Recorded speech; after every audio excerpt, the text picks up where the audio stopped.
नमस्कार, जय हिंद साथियों। कैसे हैं आप सभी लोग? आशा करता हूँ बहुत अच्छे होंगे।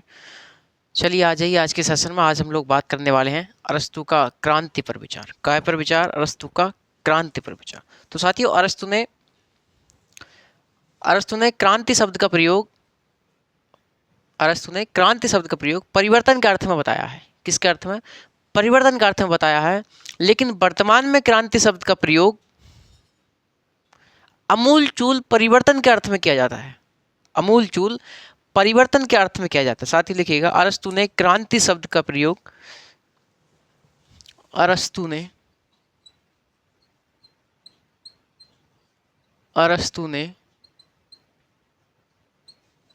क्रांति शब्द का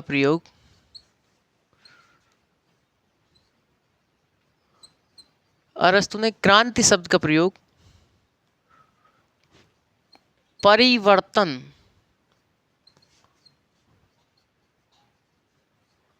के अर्थ में बताया है। जबकि वर्तमान में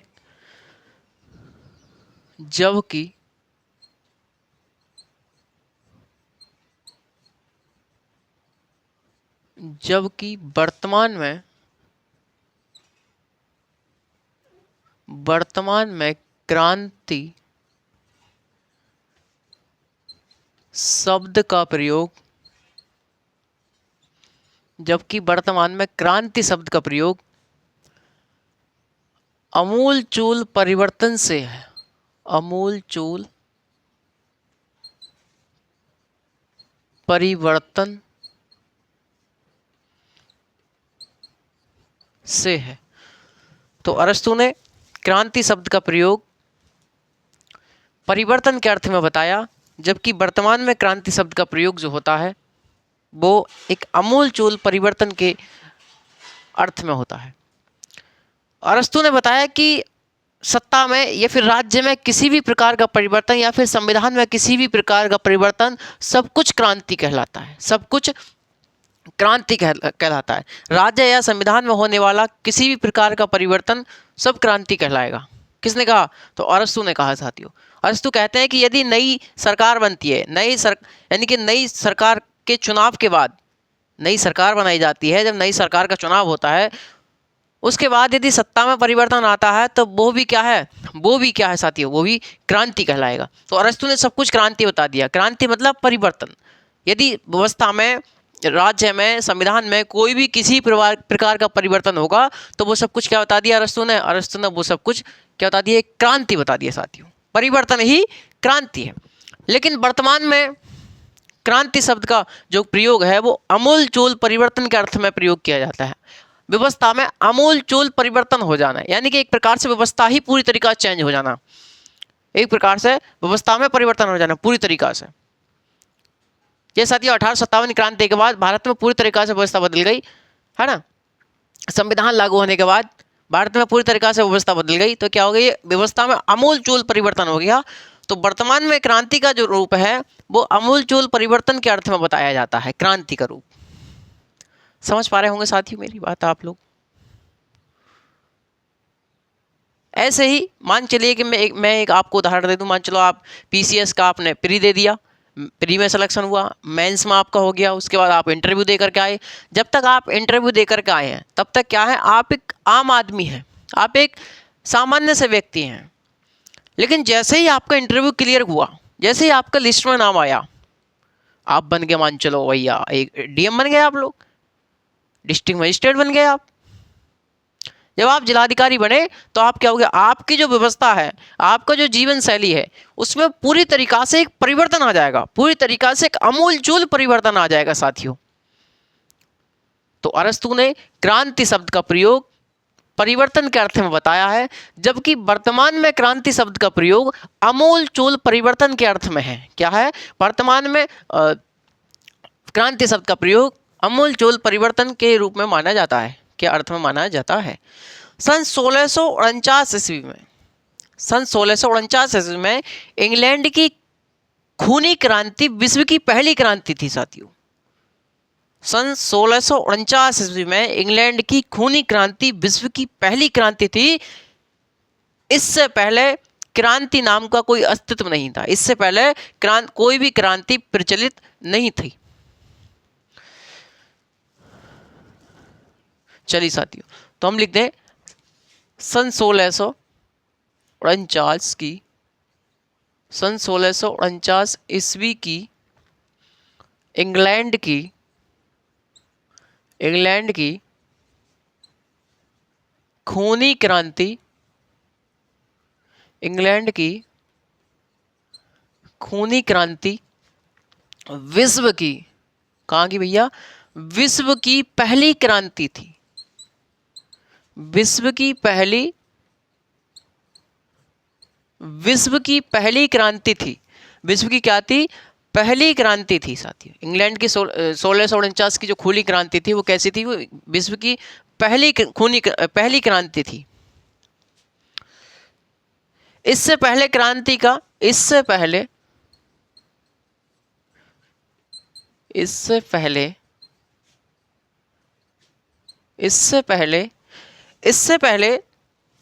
क्रांति का स्वरूप प्रचलित नहीं था। इससे पहले क्या था, इससे पहले क्रांति का स्वरूप प्रचलित नहीं था। इससे पहले क्रांति का स्वरूप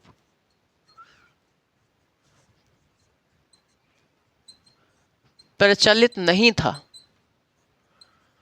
तो सबसे पहली जो क्रांति हुई वो 1649 ईस्वी में इंग्लैंड की खूनी क्रांति हुई। यानी खूनी क्रांति से पहले कोई भी क्रांति नहीं हुई, यानी कि क्रांति मतलब प्रचलित ही नहीं थी किसी प्रकार की। क्रांति को हम जानते ही नहीं थे क्रांति क्या होती है। लेकिन 1649 ईस्वी में जब पहली खूनी क्रांति हुई इंग्लैंड में, तब पता चला कि हाँ, क्रांति भी कुछ होती है। समझ पा रहे हैं साथियों, आप लोग समझ पा रहे होंगे। तो अरस्तु कहते हैं कि राज्य में और संविधान में किसी भी प्रकार का परिवर्तन सब कुछ क्रांति है। अरस्तु का कथन है साथियों, अरस्तु का कथन है,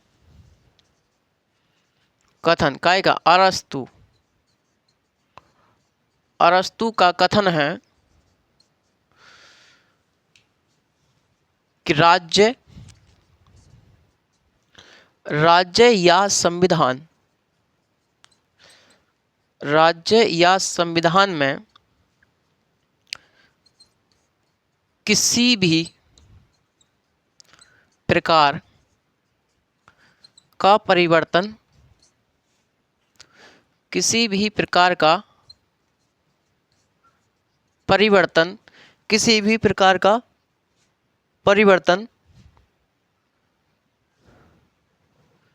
प्रकार का परिवर्तन क्रांति कहलाता है।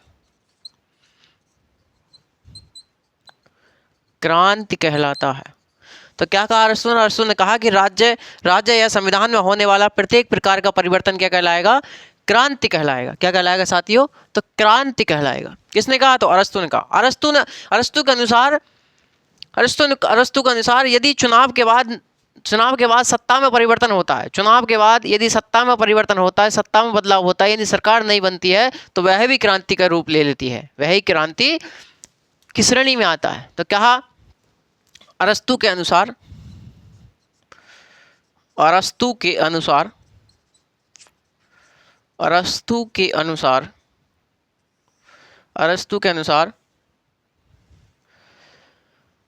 चुनाव के पश्चात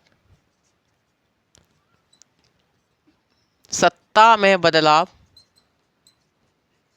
होना भी क्रांति की श्रेणी में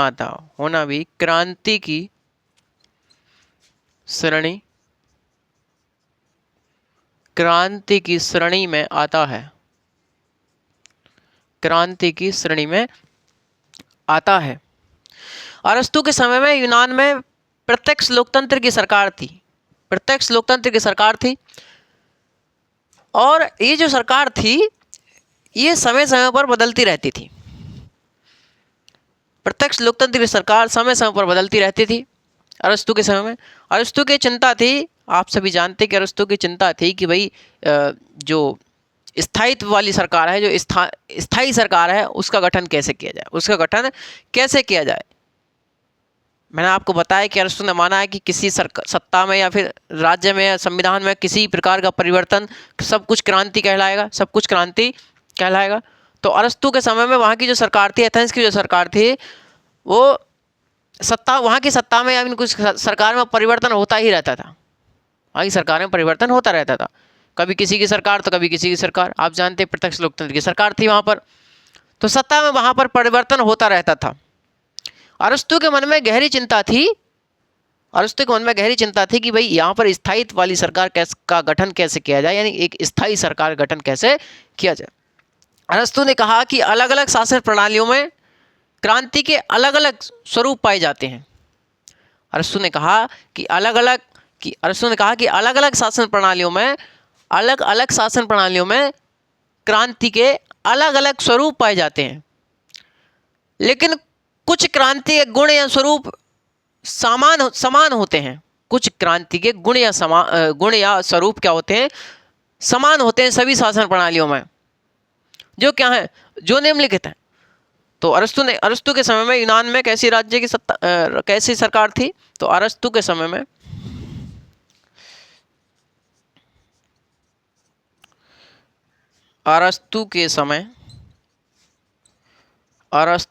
में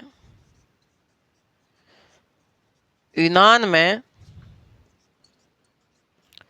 सत्ता परिवर्तित होती रहती थी। सत्ता परिवर्तित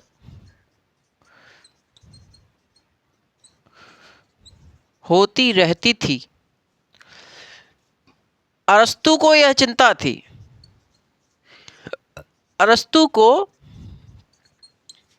गहरी चिंता थी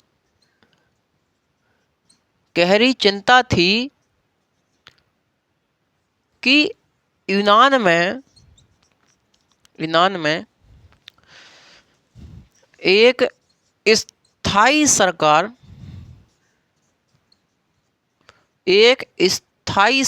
का गठन कैसे किया जाए।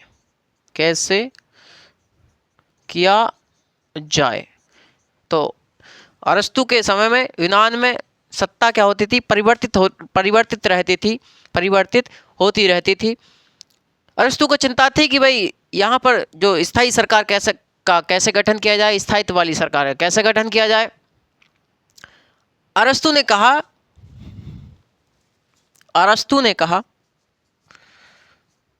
कि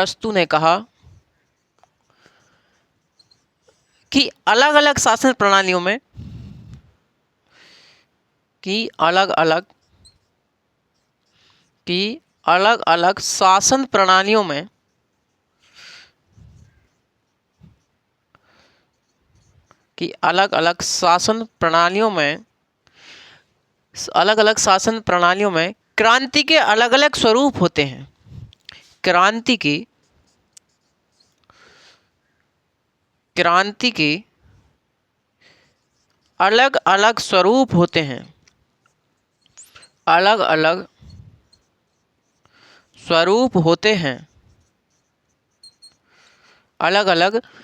स्वरूप होते हैं, लेकिन कुछ स्वरूप या गुण सभी शासन प्रणालियों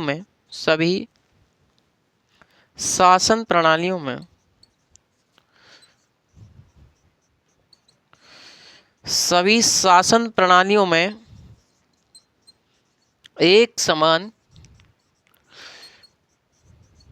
होते हैं,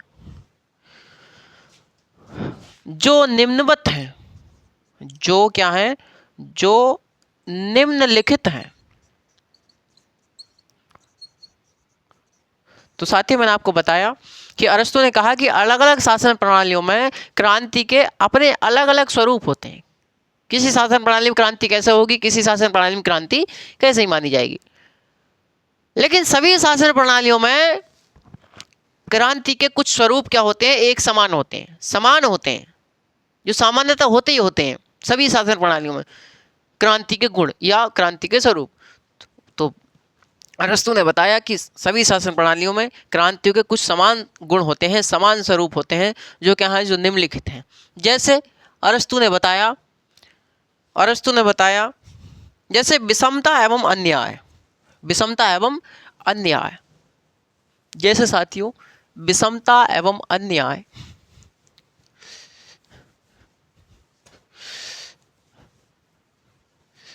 जैसे जैसे जैसे नंबर 1 विषमता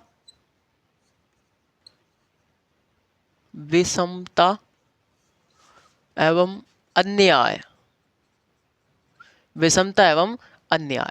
तो पहला क्या होगी, अब विषमता एवं अन्याय क्या होगी, वहां पर समानता नहीं होगी बल्कि क्या होगी, विषमता होगी। और अन्याय करेगा कौन, शासक।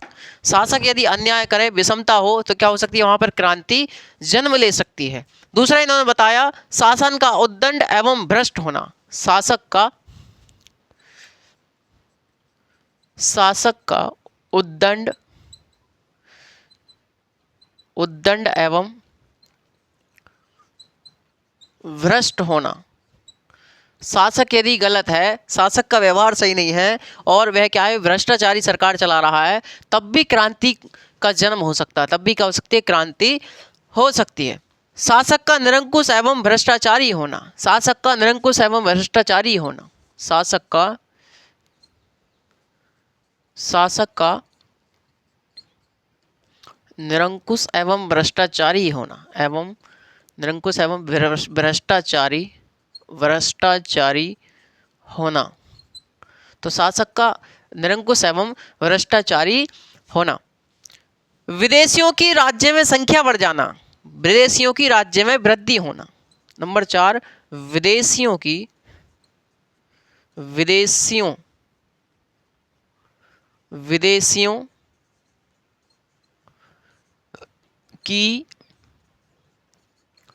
राज्य में वृद्धि होना, विदेशियों की राज्य में वृद्धि होना। नंबर 5 इन्होंने बताया कि निर्वाचन में बेईमानी होना, क्या होना, निर्वाचन में बेईमानी होना, निर्वाचन में बेईमानी होना, मतलब निष्पक्ष चुनाव ना होना, कुल मिलाकर ऐसे कह सकते हैं हम लोग। तो साथियों अरस्तु ने क्रांति के कुछ समान गुण या समान स्वरूप बताए सभी शासन प्रणालियों में। जैसे मैंने आपको बताया विषमता एवं अन्याय होना, यानी कि समानता सबको ना देना और अन्याय करना शासक के द्वारा। अगला शासक का उद्दंड एवं भ्रष्ट होना, अगला शासक का उद्दंड एवं भ्रष्ट होना, शासक का भ्रष्टाचारी और कैसा होना, निरंकुश होना, विदेशियों की राज्य में वृद्धि हो जाना, निर्वाचन में बेईमानी होना या निष्पक्ष चुनाव न करवाना।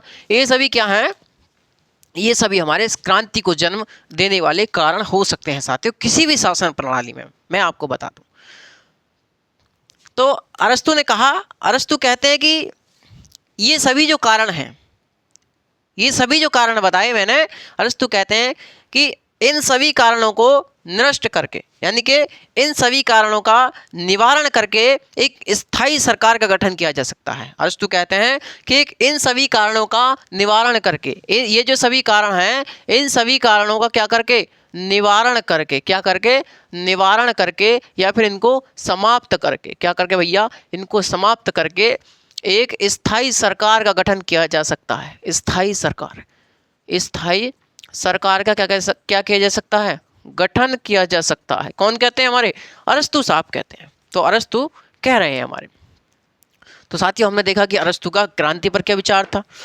अरस्तु के क्रांति पर विचार में मैंने आपको बताया, मैं आपको 2 मिनट में रिवीजन करा दूं कि अरस्तु ने क्रांति शब्द का जो प्रयोग किया है, अरस्तु ने क्रांति शब्द का प्रयोग परिवर्तन के अर्थ में किया है। किसके अर्थ में, परिवर्तन के अर्थ में किया है। लेकिन वर्तमान में क्रांति शब्द का प्रयोग अमूल चूल परिवर्तन के अर्थ में माना जाता है। वर्तमान में क्रांति शब्द का प्रयोग अमूल चूल परिवर्तन के अर्थ में माना जाता है। साथियों समझ पा रहे हैं आप लोग। मैं आपको बता दूं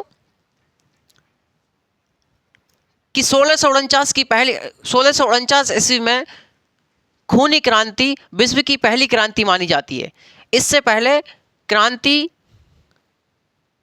क्रांति कोई भी क्रांति प्रचलित नहीं थी। लेकिन सबसे पहले जो क्रांति मानी गई 1649 ईस्वी की खूनी क्रांति जो इंग्लैंड में हुई थी वो मानी गई। इससे पहले क्रांति कोई भी प्रचलित नहीं थी। मैंने आपको ये बताया। मैंने आपको अगले बताया कि अरस्तु ने राज्य में या संविधान में कोई भी किसी प्रकार का परिवर्तन क्या माना है? सब कुछ क्रांति माना। तो राज्य में संविधान में होने वाला किसी भी प्रकार का परिवर्तन क्या माना अरस्तु ने? क्रांति का स्वरूप माना, क्रांति माना उसको। अरस्तु कहते हैं कि चुनाव के साथ नई सत्ता में बदलाव होना, चुनाव होने के पश्चात नई सत्ता में बदलाव होना, यानी कि सत्ता में बदलाव होना, नई सत्ता आ जाना है, सत्ता में बदलाव होना भी क्रांति का रूप धारण कर सकता है। क्रांति किस श्रेणी में आता है? किसने बताया? तो हमारे अरस्तु ने बताया कि चुनाव के पश्चात सत्ता में बदलाव भी क्रांति की श्रेणी में आता है। किसने बताया? तो हमारे अरस्तु ने बताया। अरस्तु के समय में एथेंस की जो सरकार थी वो निरंतर परिवर्तित होती रहती थी। मतलब प्रत्यक्ष लोकतंत्र की सरकार थी तो वो परिवर्तित होती रहती थी। अरस्तु को इस बात की चिंता सता रही थी कि यहाँ पर स्थायी सरकार का गठन कैसे किया जाए। अरस्तु कहते हैं कि अलग अलग शासन प्रणालियों में क्रांति के अलग अलग स्वरूप होते हैं, लेकिन सभी शासन प्रणालियों में क्रांति के कुछ समान स्वरूप होते हैं, कुछ समान गुण होते हैं। जो अरस्तु ने बताया कि किस प्रकार से हैं, तो अरस्तु ने बताया कि विषमता एवं अन्याय, शासक का उद्दंड होना और भ्रष्ट होना, और शासक का निरंकुश एवं भ्रष्टाचारी होना, विदेशियों की राज्य में संख्या बढ़ जाना, वृद्धि हो जाना, अगला बताया कि निर्वाचन में बेईमानी होना। ये सभी अरस्तु ने क्रांति के कुछ कारण बताए, यानी क्रांति इन सबसे फैल सकती है यदि इन सभी कारणों को निवारण कर दिया जाए, इन सभी कारणों का निवारण कर दिया जाए तो एक स्थायी सरकार का गठन किया जा सकता है। कौन कह रहे हैं? अरस्तु कह रहे हैं हमारे क्रांति के विचार पर। तो साथियों ये रहा हमारा क्रांति के विचार। कल हम बात करेंगे अरस्तु का आदर्श राज्य क्या था, अरस्तु का आदर्श राज्य पर क्या विचार था, अरस्तु का राज्य कैसा होना चाहिए। चलिए साथियों नमस्कार, आगे मिलता हूँ नेक्स्ट सेशन में। धन्यवाद, नमस्कार, जय हिंद।